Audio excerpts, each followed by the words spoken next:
আপোষহীন বিপ্লবী কাফেলা ইসলামী আন্দোলন বাংলাদেশ মনোনীত চট্টগ্রাম ৩ সন্দ্বীপ আসনে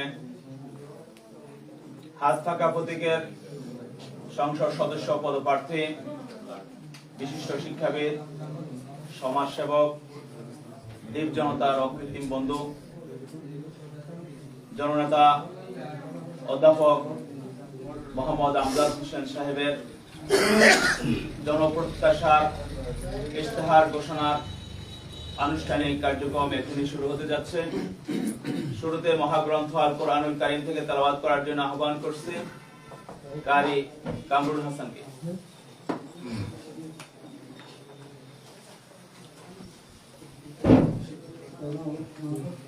السلام عليكم ورحمة الله وبركاته.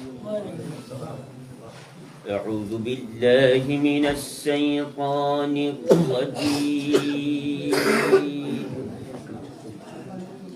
بسم الله الرحمن الرحيم.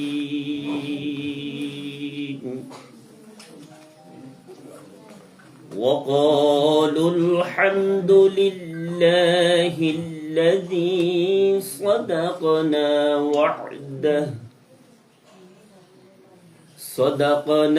وعده وأورثنا الأرض نتبوأ من الجنة حيث نشاء فنعم أجر العاملين.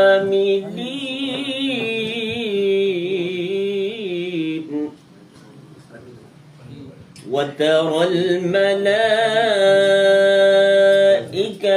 حافين من حول العرش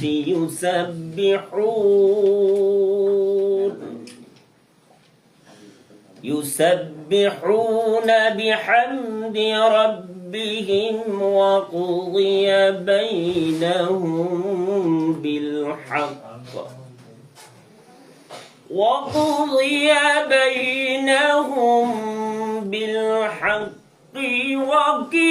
وقيل الحمد لله رب العالمين.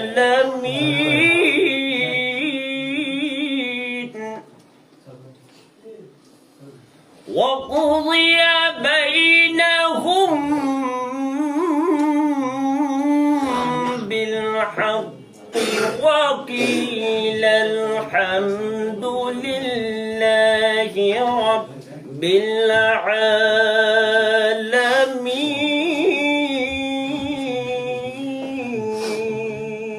العالمين. صدق الله العلي العظيم.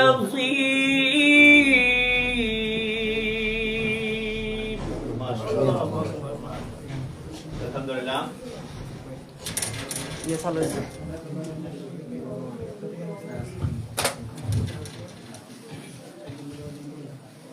আলহামদুলিল্লাহ। জনপ্রত্যাশার সন্ধান করতে, জনতার মতামত দিতে আমরা গিয়েছিলাম জনতার ধারে ধারে। জনগণের অভূতপূর্ব সাড়া পেয়েছি আলহামদুলিল্লাহ।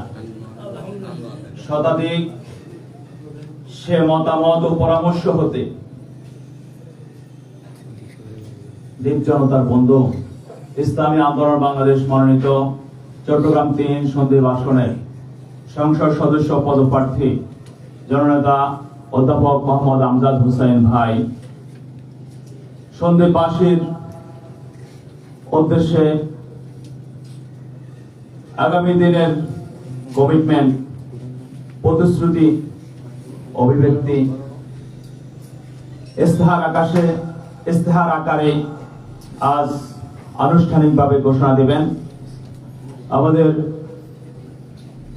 ইসলামী যুব আন্দোলন সন্দ্বীপ উপজেলা শাখার সম্মানিত সহসভাপতি মাওলানা আব্দুল করিম সাহেবের দৃষ্টি আকর্ষণ করছি। আমাদের ইশতেহারটি আপনি সাংবাদিক বন্ধুদের হাতে এখনই দিয়ে দেন। মাওলানা সানাউল্লাহ সাহেব সহযোগিতা করেন।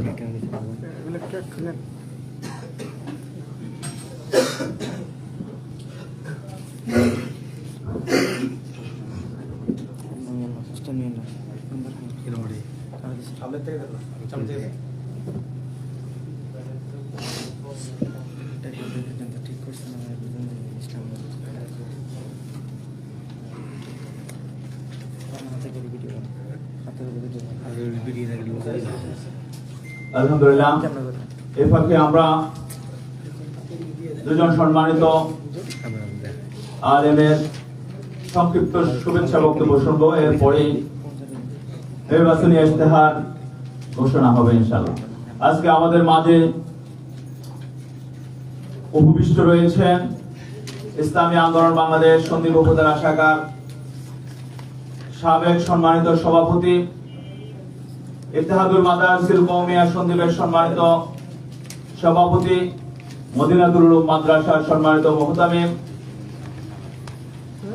আমাদের সকলেরই মুরব্বী হযরত মাওলানা মাহবুবুল্লাহ সাহেব দামাত বারকাতুল আলিয়া।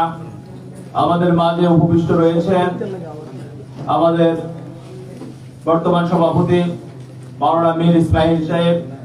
আমাদের মঞ্চে উপবিষ্ট রয়েছেন আমাদের সাবেক সভাপতি প্রখ্যাত আলেমে দ্বীন মুফতি আবুল কাসেম সাহেব, সন্দ্বীপ উপজেলা ইসলামী আন্দোলনের সাবেক সভাপতি মাওলানা নাজিমউদ্দিন ভূঁইয়া, ইসলামী ছাত্র আন্দোলন সন্দ্বীপ উপজেলা শাখার সাবেক সভাপতি মাওলানা রেজাউল কবির রনি। উপস্থিত রয়েছেন আমাদের সকলেরই মুরব্বী জননেতা অধ্যাপক আমজাদ হোসেন ভাইয়ের সম্মানিত চাচাজান ফাজলে দেওবন্দ, প্রখ্যাত আলেমে দ্বীন হযরত মাওলানা মনিরুল আলম রুমি সাহেব। উপবিষ্ট রয়েছেন আমাদের উপজেলা একাধিক নেতৃবৃন্দ। সামনে উপবিষ্ট রয়েছেন জাতির বিবেক সাংবাদিক বন্ধুগণ। আপনাদেরকে ইসলামী আন্দোলন বাংলাদেশ মনোনীত চট্টগ্রাম ৩ সন্দ্বীপ আসনের সংসদ সদস্য পদপ্রার্থী জননেতা অধ্যাপক আমজাদ হোসেন ভাইয়ের পক্ষ থেকে সালাম, শুভেচ্ছা, মোবারকবাদ জানিয়ে আমাদের প্রোগ্রামের আনুষ্ঠানিক কার্যক্রম শুরু করছি। এ পর্যায়ে সংক্ষিপ্ত শুভেচ্ছা বক্তব্য রাখার জন্য আহ্বান করছি ইসলামী আন্দোলন বাংলাদেশ সন্দ্বীপ উপজেলা শাখার সাবেক বিপ্লবী সভাপতি মাওলানা নাজিমউদ্দিন ভূঁইয়াকে।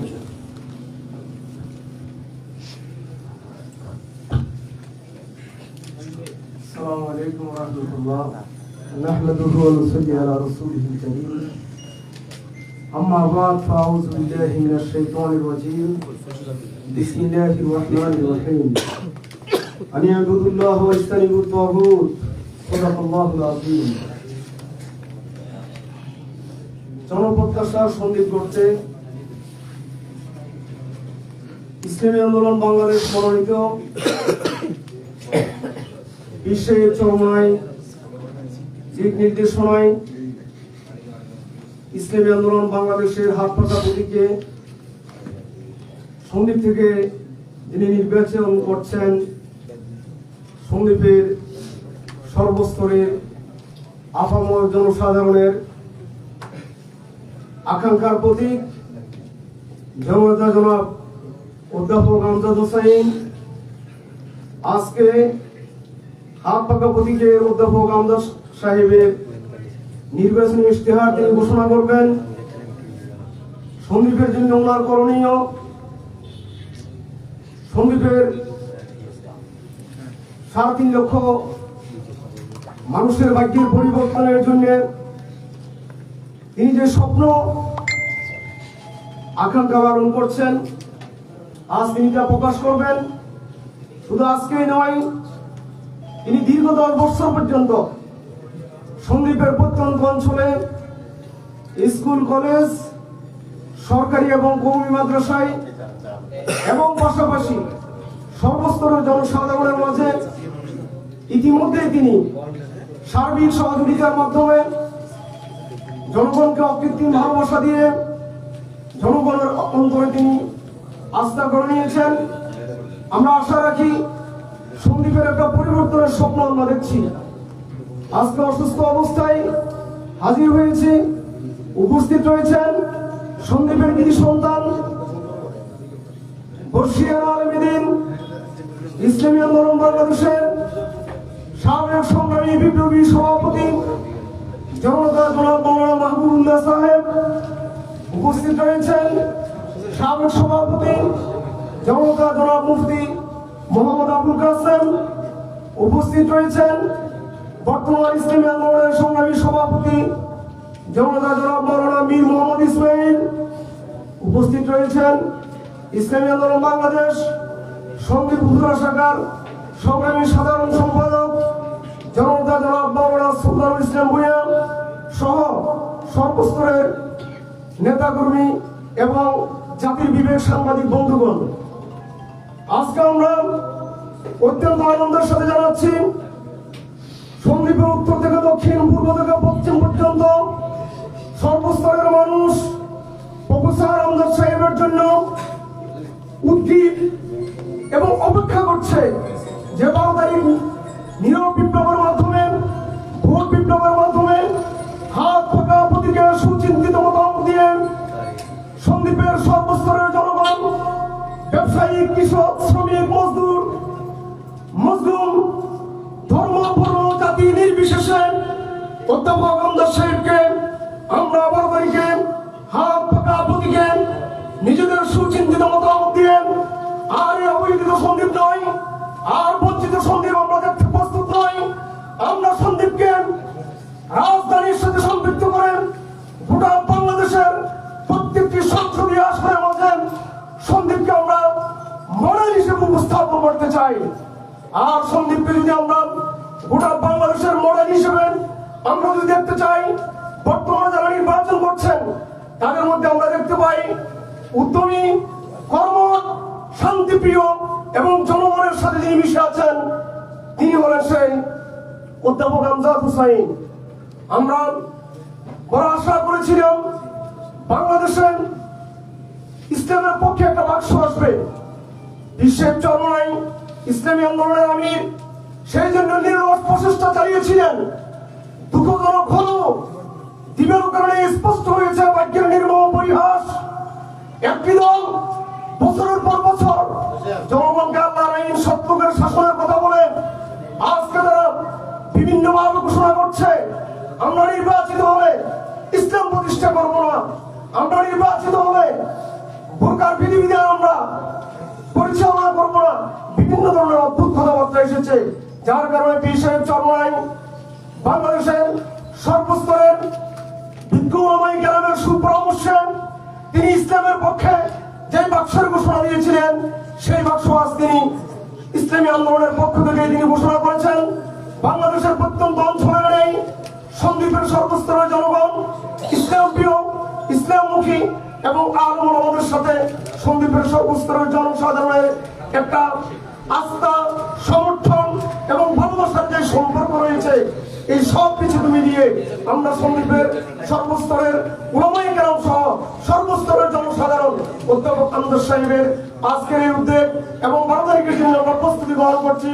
সকলকে 12 তারিখ ভোট বিপ্লবে অংশগ্রহণ করে সন্দ্বীপের ভাগ্যের পরিবর্তন করে হাত পাকা প্রতীকে সুচিন্তিত মতামত দেওয়ার জন্য উদাত্ত আহ্বান জানিয়ে বক্তব্য এখানে সমাপ্ত করছি। আসসালামু আলাইকুম ওয়া রাহমাতুল্লাহ। উহারা প্রচার করুক হিংসা, বিদ্বেষ আর নিন্দাবাদ, মোরা বলিব সাম্য, শান্তি, এক আল্লাহ জিন্দাবাদ। প্রিয় সুধী, সাংবাদিক বন্ধুগণ, আমাদের মাঝে অতি সংক্ষেপে এ পর্বে শুভেচ্ছা বক্তব্য নিয়ে উপস্থিত হচ্ছেন জননেতা অধ্যাপক আমজাদ হোসেন ভাইয়ের সম্মানিত চাচা ফাজলে দেওবন্দ প্রখ্যাত আলেমে দ্বীন হযরত মাওলানা মনিরুল আলম রুমি সাহেব।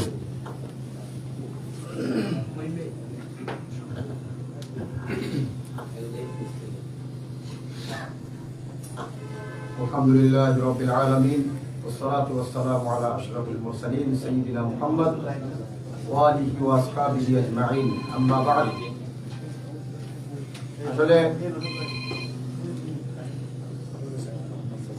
সময়ের দিকে খেয়াল রাখতে হবে।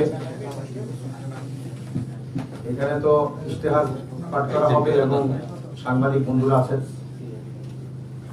সেই হিসাবে শুধু এতটুকুই বলবো যে জাতীয় রাজনীতির সাথে সন্দ্বীপের সম্পৃক্ততা থাকলেও আমাদের সন্দ্বীপের আলাদা বৈশিষ্ট্য আছে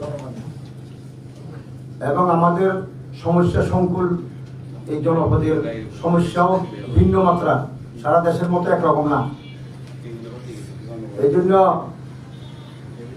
আমাদের সমস্যাগুলিকে সুচারুরূপে আমানতদার সহিত আদায় করে আনা, সমাধান করে আনা, এটার জন্য যে উপযুক্ততা দরকার আমরা মনে করি এবং আমরা সর্বস্তরের জনগণের দ্বারা যেটা উপলব্ধি করেছি সেটা হলো প্রফেসর আমজাদ হোসেনের ভিতরে আল্লাহ পাক সেই ধরনের শক্তি যোগ্যতা আল্লাহ পাক দান করেছেন।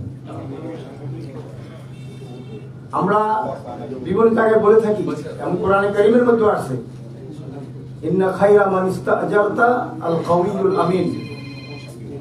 কোনো একটা দায়িত্ব পালন করতে হলে দুটো জিনিসের দরকার হয়, একদম মিনিমাম ফান্ডামেন্টাল এটা, সেটা হলো যোগ্যতা থাকা আর হলো আমানতদারি থাকা।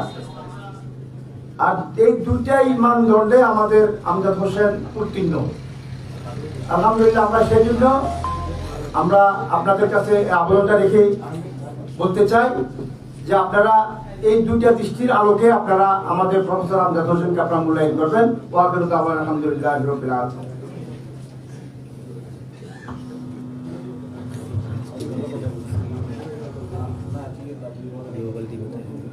আলহামদুলিল্লাহ, আসন্ন ত্রয়োদশ জাতীয় সংসদ নির্বাচনে চট্টগ্রাম 3 সন্দ্বীপ আসনে ইসলামী আন্দোলন বাংলাদেশ মনোনীত হাত পাখা প্রতীকের সংসদ সদস্য, বিশিষ্ট শিক্ষাবিদ, সমাজসেবক, দ্বীপ জনতার বন্ধু, জননেতা অধ্যাপক আমজাদ হোসেন ভাইয়ের জনপ্রত্যাশার সন্দ্বীপ গড়তে জনতার মতামত নিয়ে প্রণীত ইস্তেহার পাঠ করছেন এ পর্যায়ে জননেতা অধ্যাপক আমজাদ হোসেন, সংসদ সদস্য পদপ্রার্থী, চট্টগ্রাম 3 সন্দ্বীপ, ইসলামী আন্দোলন বাংলাদেশ, প্রতীক হাত পাখা।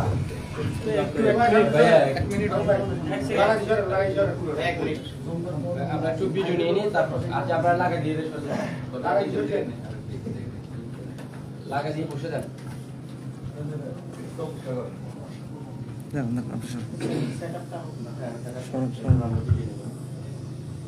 বাইরে দিকে তো ভাই আর হালকা একখানে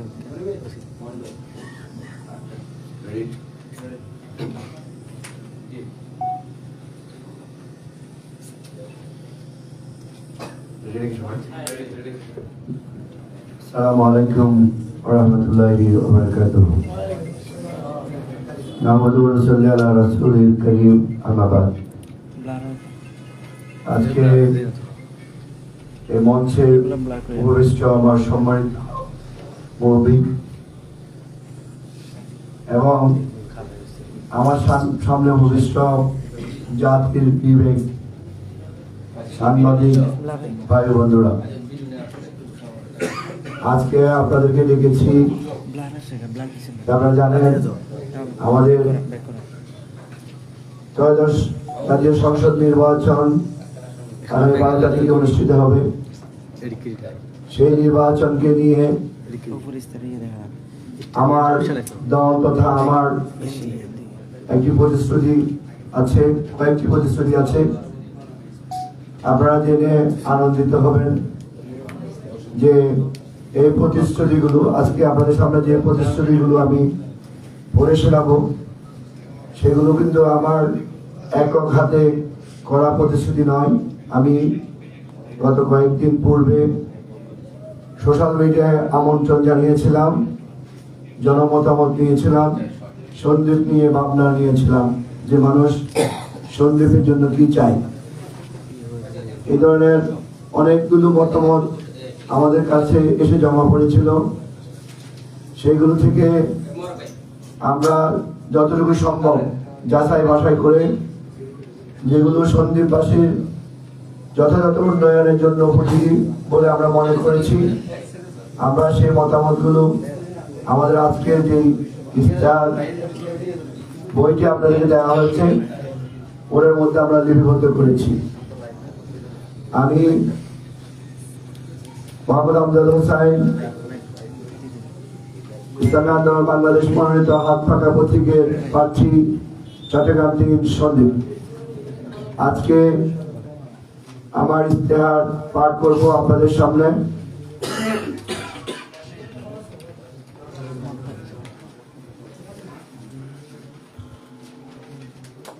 প্রিয় সন্দ্বীপবাসী, আসসালামু আলাইকুম ওয়া রাহমাতুল্লাহি ওয়া বারাকাতুহু। সন্দ্বীপ আমার জন্মভূমি, আমার শিখর, আমার আত্মপরিচয়। এই দ্বীপের প্রতিটি ঢেউ, প্রতিটি ঘাট, প্রতিটি মাঠ ঘাট, স্কুল মাদ্রাসা, কৃষকের গ্রাম আর জেলের জীবন সংগ্রাম সবকিছুর সঙ্গে আমার হৃদয়ের বন্ধন। দীর্ঘদিন ধরে অবহেলা, বৈষম্য ও অনিশ্চয়তার বোঝা বয়ে চলছে সন্দ্বীপ। যাতায়াতের কষ্ট, চিকিৎসার অভাব, নিরাপত্তাহীনতা, কর্মসংস্থানের সংকট, এসব আর বাক্যের লিখন হয়ে থাকতে পারে না। আমি বিশ্বাস করি সন্দ্বীপ কোনো পিছিয়ে পড়া জনপদ নয়। সঠিক নেতৃত্ব, ন্যায়ভিত্তিক প্রশাসন ও আল্লাহ ভীরু শাসন ব্যবস্থা পেলে এই দ্বীপ হতে পারে একটি নিরাপদ, মানবিক ও সমৃদ্ধ জনপদ। এই বিশ্বাস থেকে আমি মোহাম্মদ আমজাদ হোসেন, ইসলামী আন্দোলন বাংলাদেশ মনোনীত চট্টগ্রাম 3 সন্দ্বীপ আসনে সংসদ সদস্য প্রার্থী হিসাবে আপনাদের সামনে আমার নির্বাচনী ইশতেহার তুলে ধরছি। সন্দ্বীপবাসীর জন্য আমার নির্বাচনী ইশতেহার। যোগাযোগ ব্যবস্থার উন্নয়ন, ফেরি যোগাযোগ অন্তর্বর্তীকালীন সরকারের মাননীয় উপদেষ্টা জনাব ফাউজুল কবির খানের ঐকান্তিক প্রচেষ্টায় সন্দ্বীপবাসী ফেরি যোগাযোগ ব্যবস্থার প্রবেশ করে এবং সন্দ্বীপের আর্থসামাজিক ব্যবস্থাপনায় বিপুল পরিবর্তন সাধিত হয়েছে। এই জন্য মাননীয় উপদেষ্টাকে আমি আন্তরিক অভিনন্দন জানাই। আমার পরিকল্পনায় রয়েছে বছরের পূর্ব সময় জুড়ে এবং সকল প্রতিকূল সময়ে যে কোনো মূল্যে এই ফেরিকে কার্যকর রাখা। এই জন্য বছরে ন্যূনতম 2 বার ফেরিঘাটের দুপারে 2টি বেসিককে ড্রেজিং এর করে নাব্য দ্বারা ধরে রাখা। 2টি ফেরিঘাটের অবকাঠামোগত উন্নয়ন করে এই ঘাটের গাড়ি উঠানামার পথকে টেকসই এবং আকর্ষণীয় করার মাধ্যমে সন্দ্বীপবাসীর জন্য একটি নিরাপদ যোগাযোগ ব্যবস্থা আমি গড়ে তুলব ইনশাআল্লাহ। এক্ষেত্রে বিশ্বের উন্নত দেশগুলোর নৌপথ বিশেষজ্ঞদের এখানে এনে তাদের পরামর্শে একটি টেকসই নিরাপদ নৌপথের পরিকল্পনা তৈরি করে সরকারের কাছে উপস্থাপন করব এবং তা বাস্তবায়ন করব ইনশাআল্লাহ। এছাড়াও সন্দ্বীপে আরো 2টি নৌঘাটের রাস্তা সংস্কার করে তা আধুনিকায়ন করে অত্যাধুনিক স্পিড বোট সার্ভিসের মাধ্যমে ঘাটগুলো সচল করা হবে। সন্দ্বীপের উত্তর এবং দক্ষিণের এই ঘাট 2টি সচল করা হলে গুপ্তধরা ঘাটের উপর যাত্রীদের চাপ অনেকাংশ কমবে এবং যাত্রীদের সময়ও বাঁচবে।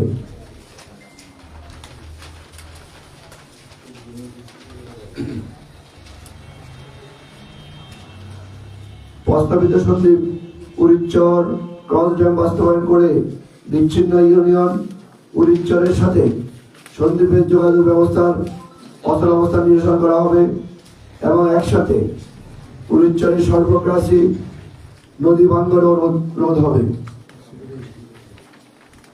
সন্দ্বীপ, উরিচ্চর এবং উরিচ্চর কোম্পানিগঞ্জ ক্রস ড্যামের মাধ্যমে সন্দ্বীপকে দেশের মূল ভূখণ্ডের সাথে যুক্ত করা হবে, যা দশকের পর দশক সন্দ্বীপবাসী এবং উরিচ্চরবাসী দাবি জানিয়ে আসছিল।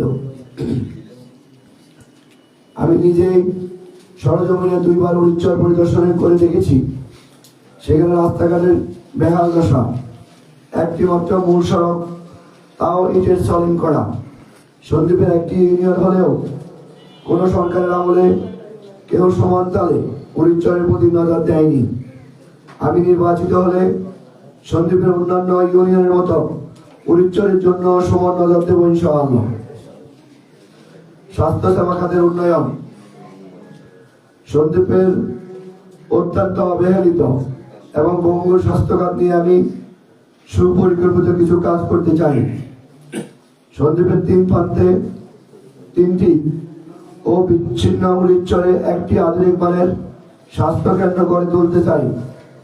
এই জন্য সন্দ্বীপ উপজেলা স্বাস্থ্য কেন্দ্রকে গাছুয়া পর্যাপ্ত লজিস্টিক সাপোর্ট দিয়ে দক্ষ চিকিৎসক এবং নার্সের সমন্বয়ে একটি আধুনিক মানের হাসপাতালে রূপান্তরের পরিকল্পনা রয়েছে, যার মাধ্যমে সেবা পাবে উত্তর সন্দ্বীপের মানুষ সহ পুরা সন্দ্বীপের জনগণ। এই হাসপাতালটিতে একটি আধুনিক মানের আলাদা মাতৃসদন ইউনিট খোলার পরিকল্পনা আমার রয়েছে। হারামিয়া বিশ্বজ্য হাসপাতাল কি অজানা কারণে জনগণ এই হাসপাতাল থেকে সেবা বঞ্চিত তা আমি অবগত নই। কোটি কোটি টাকা ব্যয় করে এই হাসপাতাল তৈরি হয়েছে। আজ থেকে 25 বছর আগে প্রায় 4 কোটি টাকার যন্ত্রপাতি অযত্ন নষ্ট হয়েছে এই হাসপাতালে, কিন্তু একদিনের জন্য এই হাসপাতাল তার পূর্ণ কার্যক্রমে যেতে পারেনি। আমি নির্বাচিত হলে মধ্য সন্দ্বীপের মানুষের স্বাস্থ্য সেবায় এই হাসপাতালের কার্যক্রম পূর্ণাঙ্গভাবে চালু করতে সচেষ্ট থাকব।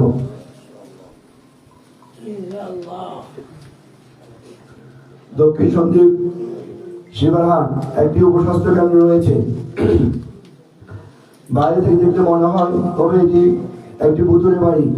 আমি কথা দিচ্ছি, এই উপস্বাস্থ্য কেন্দ্রটি সংস্কার করে ন্যূনতম বিশ্বজ্যের একটি পূর্ণাঙ্গ হাসপাতালের রূপান্তরে আমি কাজ করব, যা দক্ষিণ সন্দ্বীপ সহ পুরো সন্দ্বীপের মানুষের স্বাস্থ্য সেবা দিয়ে যাবে। অবহেলিত বিচ্ছিন্ন মূলিচরের ইউনিয়ন স্বাস্থ্য কেন্দ্রটি আধুনিক মানের একটি পূর্ণাঙ্গ স্বাস্থ্য কেন্দ্রে রূপান্তর করতে আমি কাজ করব। সেখানে একজন এমবিবিএস চিকিৎসক এবং সাথে প্রয়োজনীয় সংখ্যক জনবল এবং মেডিকেল ইকুইপমেন্ট নিয়ে নিয়মিত স্বাস্থ্য সেবা নিশ্চিতকরণে আমি সচেষ্ট থাকব। সর্বোপরি সন্দ্বীপের বিভিন্ন ইউনিয়ন স্বাস্থ্যকেন্দ্র এবং কমিউনিটি ক্লিনিকগুলোকে পূর্ণাঙ্গ সরকারি সহায়তার মাধ্যমে পুরো সন্দ্বীপের স্বাস্থ্য ব্যবস্থাপনাকে একটি চেইন অফ কমান্ড নিয়ে আসতে আমি নিরলসভাবে কাজ করব বলে আপনাদেরকে আশ্বস্ত করছি। শিক্ষা খাত ব্যবস্থাপনা।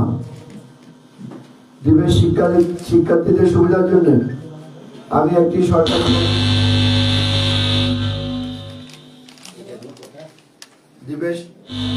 দ্বীপের শিক্ষার্থীদের সুবিধার জন্য আমি একটি সরকারি college Haji Abdul Baten college masters course চালু, কলেজটির অবকাঠামোগত উন্নয়ন এবং একটি মানসম্মত কলেজে রূপান্তর করতে আমি কাজ করব। এমপিওভুক্ত অন্যান্য কলেজ, প্রাথমিক বিদ্যালয় এবং মাদ্রাসাগুলোর জন্য কি সমস্যা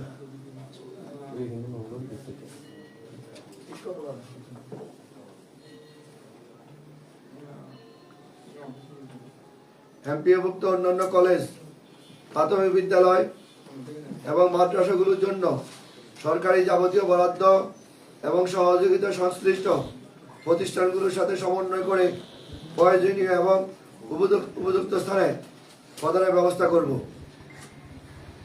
সরকারি বঞ্চিত কাওমি মাদ্রাসার জন্য আমার বিশেষ পরিকল্পনা এবং নজর থাকবে। মাইক কাজ করছে না?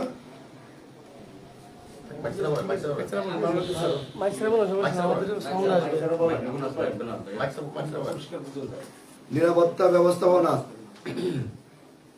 দ্বীপ এলাকায় নিরাপত্তা ইস্যুটি সন্দ্বীপের জন্য একটি গুরুত্বপূর্ণ বিষয়। মূল ভূখণ্ড হতে বিচ্ছিন্ন হয় এখানে আইন শৃঙ্খলা রক্ষাকারী বাহিনীর কার্যক্রমে আধুনিকতার সমন্বয়ের অভাব রয়েছে যথেষ্ট। আমি নির্বাচিত হওয়ার পর আমার প্রধান কাজ হবে সন্দ্বীপকে এবং জনপদের মানুষদের সার্বিক নিরাপত্তার বলয়ে নিয়ে আসা।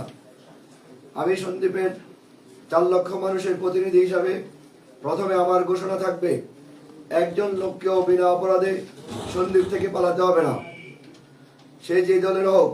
এবং এর আগেও যেসব নিরপরাধ লোক যাদের নামে কোনো মামলা নেই, শুধুমাত্র দল করার কারণে সন্দ্বীপে আসতে পারছে না, তাদের নিরাপত্তা নিশ্চিত করাও আমার দায়িত্ব বলে আমি মনে করি। তাদেরকেও আমি নিরাপত্তা প্রদান করবো ইনশাআল্লাহ। প্রতিটি এলাকায় দলীয় পরিচয়ের বাইরে অনেক গণ্যমান্য ব্যক্তিবর্গ রয়েছে, তাদের সমন্বয়ে ইউনিয়ন এবং ওয়ার্ড ভিত্তিক কমিউনিটি নিরাপত্তা কমিটি করে সামাজিক সচেতনতা এবং সামাজিক প্রতিরোধ এবং সামাজিক বয়কট প্রথার মাধ্যমে সামাজিক অপরাধগুলো কমিয়ে আনার ব্যাপারে পরামর্শ ভিত্তিক ধারাবাহিকভাবে কাজ করে যাব।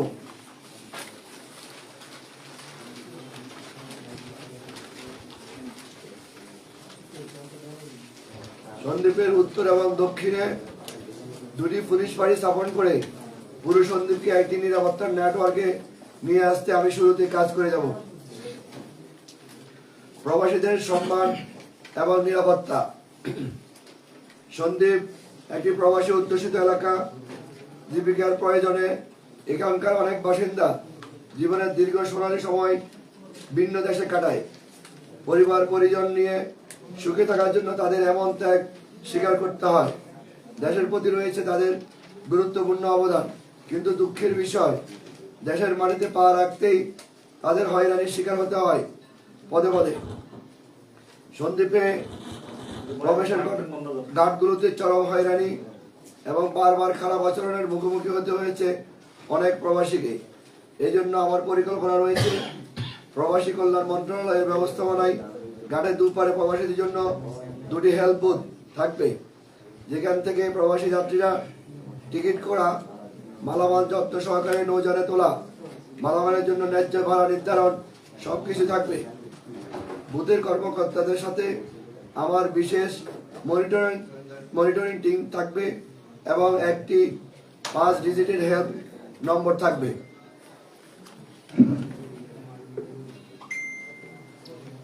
কৃষিখাত। সন্দ্বীপের চারদিকে জেগে ওঠা ভূমি যথাযথভাবে নিয়মে প্রকৃত মালিককে বুঝিয়ে দিয়ে এবং সরকারি সহায়তায় পরিকল্পনা অনুযায়ী চাষাবাদ করে দেশের অর্থনীতিতে ভূমিকা রাখবো ইনশাআল্লাহ। পর্যটন খাত।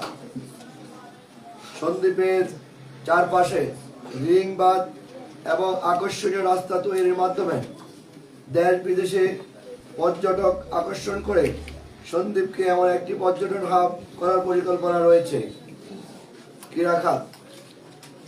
সন্দ্বীপের পশ্চিমাংশে একটি মিনি স্টেডিয়াম নির্মাণ করা হবে, যেখানে সারা বছর থাকবে বিভিন্ন খেলার আয়োজন। প্রতিভা সম্পন্ন খেলোয়াড়দের পৃষ্ঠপোষকতা দিয়ে গড়ে তোলে এবং জাতীয় পর্যায়ে বিভিন্ন ইভেন্টে অংশগ্রহণ করার মাধ্যমে সন্দ্বীপের ছাত্রছাত্রীদের উৎসাহ দেওয়া হবে। জবাবদিহিতা। আমজাদ ভাই হিসাব চাই নামক সেল গঠন করে জবাবদিহিমূলক জনপ্রতিনিধি হিসাবে আমি আত্মপ্রকাশ করতে চাই, যেখানে রাষ্ট্রীয় সকল অর্থ বরাদ্দের জন্য হিসাব জনসম্মুখে প্রকাশ করা হবে। নাগরিক অভিযোগ প্ল্যাটফর্ম গঠন করে সন্দ্বীপের প্রত্যেক ইউনিয়নে নাগরিক অভিযোগ বক্স স্থাপন এবং 15 থেকে 30 দিনের মধ্যে জমা হওয়া অভিযোগ এবং সমাধান নিয়ে মিডিয়ায় ব্রিফিং করা হবে। এটা ছিল আজকে আমার ইশতেহার, আমার ব্যক্তিগত ইশতেহার। আপনারা ইতিমধ্যে আমাদের দলীয় ইশতেহারটা পেয়েছেন এবং শুনেছেন।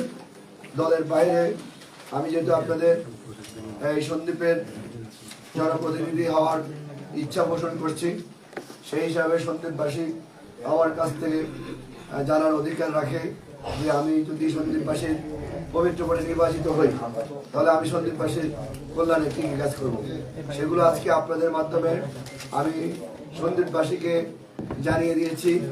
এবং ইশতেহার দিলে তো এক গাদা ইশতেহার দেওয়া যায়, আমি যত সম্ভব চেষ্টা করেছি, যতটুকু আমার দ্বারা সম্ভব হবে, আমার সাধ্যের মধ্যে থাকবে অতটুকু লিপিবদ্ধ করতে। আশা করি সন্দীপবাসী আমাকে মূল্যায়ন করবে এবং 12 তারিখ আমাকে তাদের পবিত্র ভোট দিয়ে দল মত নির্বিশেষে আমাকে সন্দীপের প্রতিনিধি নির্বাচন করবে বলে আমি আশা ব্যক্ত করছি। এবার সাংবাদিক ভাইয়েরা, আপনাদের যদি ইস্তাহার সম্পর্কিত কোনো প্রশ্ন থাকে আমাকে করতে পারেন, আমার সাধ্য অনুযায়ী আমি উত্তর দেবো ইনশাআল্লাহ। এই মাইকটা চলে না? সাংবাদিকদের মানে উপজেলায় যে নিরাপত্তা নিয়ে কাজ করার ব্যাপারে আপনার ইস্তাহারে কোনো কিছু প্রকাশ পায়নি, বা আমরা কি নিশ্চিন্তে কাজ করতে পারবো কিনা, উপজেলাতে কোনো বাধা বিঘ্ন হবে কিনা, এ ব্যাপারে আপনার ইস্তাহারে কোনো কিছু প্রকাশ পায়নি। এই ব্যাপারে আপনার মন্তব্যটা যদি একটু বলেন। আচ্ছা, সাংবাদিকেরা তো পুরো সমাজকে নিরাপত্তা দেয়। সাংবাদিকেরা আমাদেরকে নিরাপত্তা দিবে, রাষ্ট্রকে নিরাপত্তা দিবে, সমাজকে নিরাপত্তা দিবে। না, রাজনৈতিক একটা ব্যক্তিত্ব সবসময় সাংবাদিকের উপর হস্তক্ষেপ করে, সেটা যে আসলে নিরপেক্ষ সংবাদ পরিবেশন পক্ষে যায়। আপনার কথা আমি বুঝতে পারছি, হস্তক্ষেপ করার সুযোগটা আপনারা নিজেরাই তৈরি করে দেন। কারণ আপনারা গিয়ে রাজনৈতিক নেতার পক্ষে কথা বলেন, এই জন্য যে কিছু আমি খ্রিস্টান ক্লিয়ার কথা বলছি, দেখা গেছে 2-4টা টাকা দড়িয়ে দিলে আপনারা ওনাকে প্রমোট করতে থাকেন। এই কারণে সাংবাদিকদের কিছু অনিয়মের কারণে সাংবাদিকেরাই অনিরাপত্তায় ভোগে। আপনারা যদি জাতির বিবেক, আপনারা যদি নিজেকে শুধরিয়ে নিয়ে আপনারা যদি জাতির পক্ষে একনিষ্ঠভাবে কথা বলতে পারেন, কারো পক্ষে না গিয়ে, তাহলে আপনারাই এই সমাজকে নিরাপত্তা দেবেন এবং আপনাদের নিরাপত্তা কেউ আঘাত আনবে না। তারপরও আমি কথা দিচ্ছি, যদি এই সন্দীপে যদি আমি নির্বাচিত হই, আমার সাংবাদিক ভাই বন্ধুরা তাদের যেভাবে সাংবাদিকতা করার কথা ছিল ওভাবেই করতে হবে। কেউ আপনাদের উপরে কোনো পেশাদারিত্ব বা খবরদারিত্ব করতে পারবে না, এই বলে আমি আপনাদেরকে একটা আশ্বস্ত করতে পারি। তবে আপনাদেরকে আপনাদের জায়গা থেকে আরো সঠিকভাবে আপনাদের পেশার প্রতি যত্নশীল হতে হবে। আপনারা যদি যত্নশীল না হন, আমরা জাতি, আমরা সমাজ হারিয়ে যাব। কারণ আমরা বরাবরই বলে থাকি সাংবাদিকেরা হচ্ছে জাতির বিবেক। তা আমরা বিবেকের কাছে নিজেদেরকে হারাতে আর চাই না।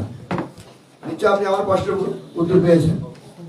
জি, আসসালামু আলাইকুম, আমি নওশাদ আকরাম, সন্দীপ টুডে থেকে। আপনার ইশতেহারে একটা বিষয় আমাদের জানার ছিল যে নিরাপত্তা ব্যবস্থা আপনি যেটা লিখেছেন সেখানে সন্দীপের যে মাদকের ভয়াল হ্রাস, সেখান থেকে আপনি কিভাবে এটাকে প্রোটেক্ট করবেন বা এটা নিয়ে কি পদক্ষেপ নেবেন। পাশাপাশি আমরা দেখছি যে কিশোর গ্যাংয়ের একটি শব্দ আমাদের এখানে প্রচলিত আছে, গত কিছুদিন ধরে এটা আস্তে আস্তে বিভিন্ন সমাজে তার প্রভাব বিস্তার করছে। কিশোর গ্যাং নিয়ে এদেরকে প্রতিহত করার জন্য আপনি কি উদ্যোগ গ্রহণ করবেন?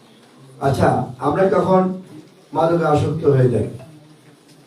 কারণ আমাদের সন্দীপের যে যুবক তরুণরা আছে এদের প্রচুর অলস সময় আছে, প্রচুর অলস সময়। আমরা যদি এই যুবক এবং তরুণদেরকে যদি কাজে লাগানোর কোনো ব্যবস্থা করতে পারতাম, তাদেরকে যদি কর্মমুখী করতে পারতাম, তাহলে তারা কর্মে ব্যস্ত থাকতো, মাদকে তারা আসক্ত হতো না। আমি বারবার বলে আসছিলাম যে আমাদের এই তরুণ এবং যুবকদের নিয়ে আমরা যারা প্রতিনিধি নির্বাচিত হয়েছি বিভিন্ন সময়ে, তারা কখনো নজর দেয়নি। আমরা আমাদের স্বার্থের জন্য ওই তরুণদের হাতে মাদক ধরিয়ে দিয়ে যে তরুণরা পরিবারের জন্য সম্পদ হওয়ার কথা ছিল, সেই পরিবারের ওই সব তরুণদেরকে আমরা অভিশাপ বানিয়ে দিয়েছি শুধু আমাদের স্বার্থে। আমি আপনাদের কথা দিচ্ছি যে মাদক মুক্ত করতে হলে প্রথমে আমাদের তরুণদের হাতে কর্ম ধরিয়ে দিতে হবে, তাদেরকে কর্মমুখী করতে হবে। তো আমি ওদের জন্য এই সন্দীপ অনেক সম্ভাবনার বিভিন্ন জায়গায় তরুণদের জন্য অনেক সম্ভাবনা আছে। আমি বিভিন্ন শিল্প কারখানা, কম্পিউটার প্রশিক্ষণ থেকে শুরু করে ফ্রিল্যান্সিং, আউটসোর্সিং এর মাধ্যমে তরুণদের কর্মমুখী করে আমি তাদের থেকে মাদক থেকে দূরে রাখবো। আর তাছাড়া আরেকটি কথা বলছেন যে আইন শৃঙ্খলা বাহিনী মাঝে মাঝে এই মাদককে সরবরাহ করে থাকে। কারণ আইন শৃঙ্খলা বাহিনীগুলো বিভিন্ন রাজনৈতিক মদতপুষ্ট হয়ে বা কোনো রাজনৈতিক নেতা কর্মীদের আশ্রয় প্রশ্রয়ে এই মাদকের গুলো সরবরাহ করে থাকেন। ইনশাল্লাহ আমি কথা দিচ্ছি যে আমি যদি নির্বাচিত হই, প্রথমে আমি আইন শৃঙ্খলা বাহিনীকে রোধ করব। আইন শৃঙ্খলা বাহিনী রোধ হলে আপনার এই সন্দীপে মাদক 2 দিনের মধ্যে বিলীন হয়ে যাবে। এবং কিশোরগঞ্জেরা যাদের কথা বলছেন, তারা স্কুলমুখী না, কলেজমুখী না, একমাত্র আমাদের কারণে, আমাদের নেতা নেত্রীদের কারণে ওরা স্কুল কলেজমুখী হচ্ছে না। আমি আপনাদেরকে এবং অভিভাবকদের আশ্বস্ত করতে চাই, আমি সন্দ্বীপে যখন আপনারা আপনাদের প্রতি নির্বাচিত আমাকে করবেন, আমি সন্দ্বীপে একটা সান্ধ্যকালীন আইন থাকবে। তখন আপনার সূর্য ডুবার পর কোন যুবক, কোন স্কুলগামী ছেলে পেলে কোন রেস্টুরেন্টে, হাটে ঘাটে তাদের বিচরণ থাকতে পারবে না। এই ধরনের একটি আইন আমি সন্দ্বীপের জন্য অন্তর্কে চালু করব, যেন ছেলেপেলেগুলো তাদের যে স্টাডি বেঞ্চ আছে, স্টাডি বেঞ্চে গিয়ে বসে এবং পড়ালেখায় মনোনিবেশ করে। ধন্যবাদ। আর কারো প্রশ্ন আছে? আমার মনে হয় আর কষ্ট নাই আপনাদের। আপনাদেরকে আমার একটা প্রশ্ন, সেটা হলো আংশিক কিছু মাহমুদ করছে, এটার সাথে আমি আপনার এই ইশতেহারের মধ্যে আমাদের স্বাস্থ্য কার্ডটাকে কিন্তু আপনি প্রধান হিসেবে উল্লেখ করছেন, দ্বিতীয় হিসেবে উল্লেখ করছেন। আমাদের স্বাস্থ্য খাত, আমরা এখানে যারা সংবাদকর্মী রয়েছে, আমরা সবকিছু পারি না। যদি কেউ বলে যে আমি সবকিছু পারি, আপনি এই মুহূর্তে সন্দ্বীপের 39টা কমিউনিটি ক্লিনিক, 10টা উপস্বাস্থ্য কেন্দ্র, প্রতিটা ইউনিয়ন স্বাস্থ্য কেন্দ্র আছে। আমরা যদি এই মুহূর্তে এখন অফিস আওয়ার দেয়, আমার মনে অর্ধেক আমরা খোলা পাবো না, এবং সরকারি কর্মচারীরা এখানে অফিস তেমন একটা করেন না।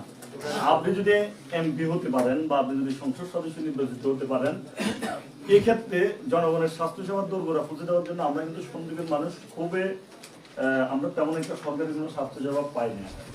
এটা আপনি মানেন বা না মানেন। এবার আমি একটা নিউজ করতে গেলে আমি কোন দল করি, এবার আমার বিপক্ষের দল ক্ষমতায় আছে, এবার এটা দিয়ে আমাকে পানিশমেন্ট, বা আমি যদি এটা নিয়ে কোনো লালালালি করি, এটা আমার বিশাল মহা সমস্যা।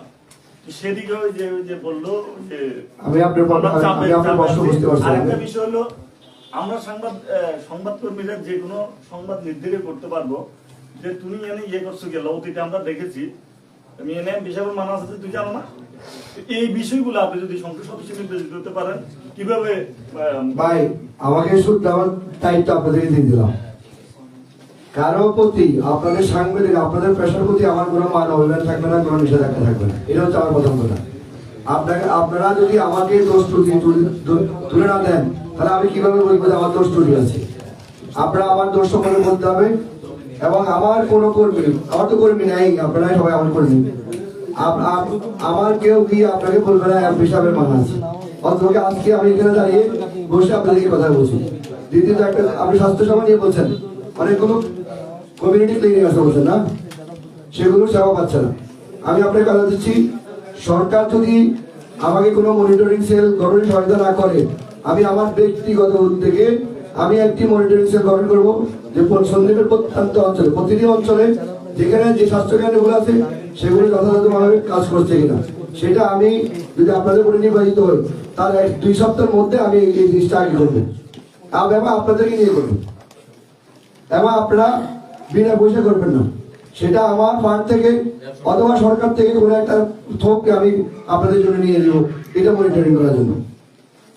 ঠিক আছে?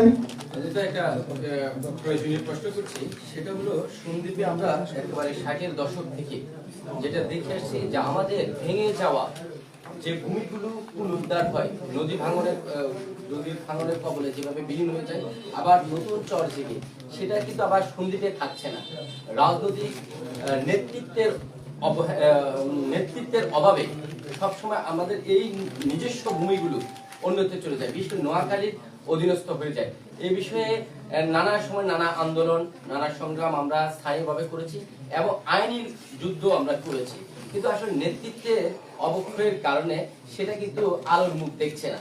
আপনি নির্বাচিত হলে আমাদের ফেলে যাওয়া সেই, হারিয়ে যাওয়া সেই ভূমি পুনরুদ্ধারে আপনি কি ভূমিকা রাখবেন? এটা আপনার কাছে জনগণের পক্ষ থেকে আমি প্রশ্ন রাখতে চাই, আপনি কি ভূমিকা রাখবেন? আপনাকে একটু কথা বলি, এখানে এই কাজগুলো কেন হচ্ছে না? প্রথমত কথা হচ্ছে যে কোনো বড় দলের কোনো ক্যান্ডিডেট যদি নির্বাচিত হয় সন্দ্বীপ থেকে, ওরা সবসময় ভাবনা থাকে যেন পরবর্তীতে যেন নমিনেশনটা টিকে থাকে। তো এই কারণে এই নমিনেশন বাঁচানোর জন্য তারা কম্প্রোমাইজ করে, যে ঠিক আছে আমার সন্দ্বীপের যে অধিকার, আমার সন্দ্বীপের যে ঘরে যে ভূমি, আমি এটা নিয়ে মাথা খাওয়াবো না, নমিনেশনটা আমার ঠিক রাখিয়ে দিব। এই কারণে আমরা আমাদের মানচিত্র থেকে অতীতে অনেক জায়গা হারিয়েছি এবং এখনো হারাতে বসছি, একমাত্র কম্প্রোমাইজিং এর জায়গা থেকে। আমি আপনাদেরকে আশ্বস্ত করতে চাই যে আমি নমিনেশনের জন্য কারো কাছে কম্প্রোমাইজ করতে হবে না, কোনো দলের কাছে আমি যাবো না। যদি কেউ আমাকে নমিনেশন না দেয় আমি ইন্ডিপেন্ডেন্ট ইলেকশন করবো। কোনো দল থেকে টাকা দিয়ে অথবা ওদের সাথে মিনিমাইজ করে আমি কম্প্রোমাইজ করে সন্দীপের স্বার্থ বিলীন করে আমার এমপি মন্ত্রী হওয়ার কোনো দরকার নেই। আমি যদি আপনাদের ভোটে নির্বাচিত হই, আমি সন্দীপের 1 ইঞ্চি মাটিও ছাড়ার পক্ষে নাই। তখন আপনাদেরকে আমি বলতে চাই, আপনারা তো আন্দোলন মাঠে ঘাটে করবেন, কিন্তু আপনার প্রতিনিধি যদি ঠিক না হয়, আন্দোলন করে শুধু আপনার শক্তি খরচ করবেন, টাকা খরচ করবেন, আপনি আইনের মুখোমুখি হবেন, আপনাকে জেলে ঢোকাবেন এমপি মন্ত্রীর বিরুদ্ধে কথা বলেছেন বলে। কিন্তু আমি আপনাদেরকে বলছি যে আপনাদের লড়াইয়ের সাথে সাথে, দাবি আদায়ের সাথে সাথে আপনার প্রতিনিধি, স্থানীয় প্রতিনিধি আপনাদের থাকে, তাহলে আপনারা সফল কাম হবেন। কিন্তু আমরা আন্দোলন করেছি স্থানীয় প্রতিনিধি ছাড়া। স্থানীয় প্রতিনিধি রাতে গিয়ে কম্প্রোমাইজ করেছে আবার পরবর্তী 5 বছর পরে এমপি মন্ত্রী হওয়ার জন্য, অথবা কিছু টাকার বিনিময়ে আমাদের সন্দীপকে অন্যের হাতে ছেড়ে দিয়েছে। অন্তপক্ষে আমি আপনাদেরকে আশ্বস্ত করতে চাই, এই ধরনের কমিশন বলি হলে অথবা কোনো পদ পদবীর লোভে আমি সন্দীপের 1 ইঞ্চি মাটিও ছাড়ার পক্ষে না। আপনারা যদি আমার সাথে থাকেন। একটা প্রশ্ন। আসলে প্রশ্ন এটা করছে, আর একটা সন্দীপ 5,000 হেক্টর জমি বর্তমানে খালি, বলছে সেটা কিভাবে? মানে আমার ভাই বিদেশ গেছে, আমার 2 কেনি সম্পত্তি আছে, আমার এগুলো নিজেও শ্বাস করি না, বাট কাউকে শ্বাস করতেও দিচ্ছে না। আমার এই জমিগুলো যদি শ্বাসের উপযোগী করা হয়, যদি এইরকম কোনো কিছু করা হয় যা আপনি রেমিটেন্স পাচ্ছেন, এটা ভালো দিক। তা আপনার জমিটা যারা নিম্নবিত্ত আছে তারা শ্বাস করবে, এরকম একটা আইন করা যায় কিনা? আমাদের হচ্ছে কি, আমার ছেলে বিদেশ গেছে, আমি শ্বাস করবো না, কাউকে করতে দেবো না। এখন জমিগুলো কি সন্দীপের ভিতরে না বাইরে চলে? আমাদের মেইন বেরিবাদের ভিতরে সবগুলো, বেরিবাদের ভিতরে মানে চরাঞ্চলে পড়ছে। হ্যাঁ, আপনি তো বাইরের জায়গা কিন্তু ভিতরে আমি এই জিনিসটা আমিও তো দেখেছি, কারণ আগে সন্দীপের যেভাবে চাষাবাদ হতো, শীতের মৌসুমে বিভিন্ন আপনার সবজি কিছু লাগে, আমরা সবাই ডিপেন্ডেন্ট হয়ে গেছি। আমরা এটা আমাদের জন্য বড় লজ্জা যে আমরা সন্দীপের লোক যেখানে 80% লোক সারা ছিলেন, সেখানে আমরা এখন সাহেব হয়ে যেয়ে আমরা চট্টগ্রাম থেকে বিনা মানে অতিরিক্ত মূল্যে তরকারি এনে খেতে হয়। এটা আমাদের জন্য লজ্জা না? এই জন্য যারা এই জমিগুলো অনাবাদী রেখেছে, সবাইদেরকে ডেকে একই মঞ্চে এনে তাদের থেকে জেনে নেওয়া হবে যে আপনারা জমিগুলো হয়তো আপনারা চাষ করতে হবে, না হলে আপনারা জমিগুলো আমাদেরকে লিজ দিয়ে দিতে হবে। এই ধরনের কন্ডিশন নিয়ে আমি ওদের বলবো, এটা কোনো জোরদস্তি না। লিজ দিবে মানে আমরা তো তাকে বিনা পয়সা লিজ দিচ্ছি না, আমরা একটা মূল্যে নির্ধারণ করে দেবো, এই মূল্য আপনি আমাদেরকে জমিগুলো দিতে হবে। আমি চেষ্টা করবো যে যারা জমির মালিকও না ঠকে, আমাদের যে প্রান্তিক চাষিগুলো আছে, দরিদ্র চাষিগুলো আছে, এরাও যেন না ঠকে, এবং আমাদের সন্দীপের লোকেরাও যেন বাইরে থেকে আর কোনো জিনিস আপনার নিয়ে এসে এখানে খেতে হয়। আমরা চাই যে আমাদের সন্দীপের যে ইতিহাস ঐতিহ্য ছিল, এটা আবার ফিরে আসুক ইনশাআল্লাহ। আমার একটা প্রশ্ন ছোট, আপনি তো ইস্তার ঘোষণা করছেন যদি নির্বাচনে জয়ী হতে পারেন এই ইস্তার আলোকে কাজ করবেন। আপনি যদি নির্বাচনে জয়ী না হতে পারেন, ইস্তার আলোকে পরবর্তীতে কি এই কাজগুলো সন্দীপ মানুষের জন্য করে যাবেন যারা আপনাকে ভোট দেবে তাদেরকে কেন্দ্র করে? ভাই এগুলো তো অনেক ব্যয়সাপেক্ষ ব্যাপার, আমি তো অত ধরি না। আপনারা হয়তো আমার মনটা ধরে দেখতে পারেন, কিন্তু আল্লাহ পাক আমার মানুষের মুখে মুখে ধরে করে ফেলছে। আমি কিন্তু আসলে সত্যি এত ধরি না, তারপরও টুকটাক যতটুকু আমার সাধ্যের গুলো আমি অতটুকু করতে পারবো। আমি আকাশ কুসুম আপনাদেরকে বলে দিলাম, হ্যাঁ আমি করে ফেলবো, ওই ধরনের কথা বলার পক্ষে আমি নেই। আমার পকেটে যদি 1 টাকা থাকে, আমি 1 টাকাকে ভাগ করে খরচ করতে রাজি আছি, কিন্তু 1 টাকা থাকার পরে আমি আপনাকে লক্ষ টাকার স্বপ্ন দেখাইতে রাজি নাই ভাই, বুঝছেন? তো সুতরাং ওই প্রশ্নটা আকারে কিভাবে সন্দীপে আমাকে যা জানানো যায় সেটা নিয়ে কাজ করেন, ইনশাল্লাহ আপনাদের ভাগ্য উন্নয়ন হয়ে যাবে। ঠিক আছে, প্রশ্ন ঠিক আছে, উত্তর আছে। আমজাদ ভাই, আমার একটা প্রশ্ন ছিল, সেটা হচ্ছে আপনি শিক্ষা সরকারি সুবিধা বঞ্চিত কওমি মাদ্রাসার জন্য আপনার বিশেষ পরিকল্পনা বা বিশেষ নজর থাকবে। আসলে এই সুবিধা বঞ্চিত বলতে আপনি কোন বিষয়গুলোকে ইঙ্গিত করছেন, আর হলো বিশেষ নজর বলতে কি বুঝাইছেন যদি একটু অনেক ইম্পর্টেন্ট। আমাদের কওমি মাদ্রাসার হুজুরদের একটা সম্মান আছে, ওনারা যার কাছে গিয়ে হাত পাততে পারে না, বুঝছেন? এবং সরকারি যে দপ্তরগুলো আছে ওখানে ওনারা যায়ও না, কারণ ওনারা ওদেরকে থোড়া কেয়ার করে। কি জন্য থোড়া কেয়ার করে? কারণ ওনারা জানে যে ওনাদের মালিক ওনাদেরকে সবকিছু ব্যবস্থা করে দেবেন, ঠিক আছে না? তারপরেও তো আমাদের দায়িত্ব কর্তব্য আছে। আপনি দেখেন আমাদের অনেকগুলো প্রজেক্ট আসে, কাবিকা থেকে শুরু করে অনেকগুলো প্রজেক্ট। এই প্রজেক্টগুলো কারা পায়? আমরা যারা নেতার পিছনে হেঁটে হেঁটে স্লোগান দিই, আমার ভাই তোমার ভাই বলি, এই 10 থেকে 50 জন এই কাবিকা ভাগ করে খেয়ে ফেলে। অথবা এই কাবিকার প্রজেক্টে যদি 100 টাকা আসে, 10 টাকা দেয় আর 90 টাকা ওনারা খেয়ে ফেলে। ঠিক আছে না? তা আমি তো চাচ্ছি যে সন্দ্বীপে যতটাই প্রজেক্ট আসুক, প্রত্যেক প্রজেক্ট গুলোর জবাবদিহিতা থাকতে হবে এবং এই প্রজেক্ট গুলো কার কোন খাতে ব্যয় করা হয়েছে, স্থানীয় সরকার থেকে শুরু করে প্রত্যেকে আমার কাছে জবাবদিহিতার আওতায় চলে আসবে। সুতরাং এই প্রজেক্টের কিছু একটা অংশ আমি সন্দ্বীপের প্রত্যেকটা কওমি মাদ্রাসার মধ্যে বন্টন করে দেবো, তাদের যেখানে যে উন্নয়ন লাগে। আর একটা কথা বলছি, আপনারা দেখেন সরকারে অনেকগুলো খাত জায়গা পড়ে যাচ্ছে, অনেকগুলো খাত জায়গা পড়ে যাচ্ছে।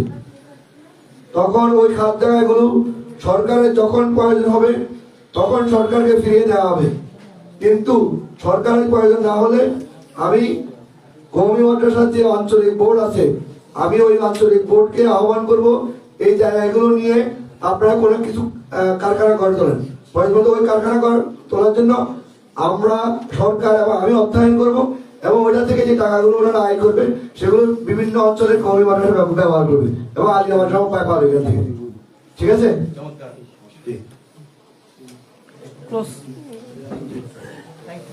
ধন্যবাদ, সবাই ভালো থাকবেন। আমাদের নাস্তার আয়োজন আছে, নাস্তাটা করে দেন।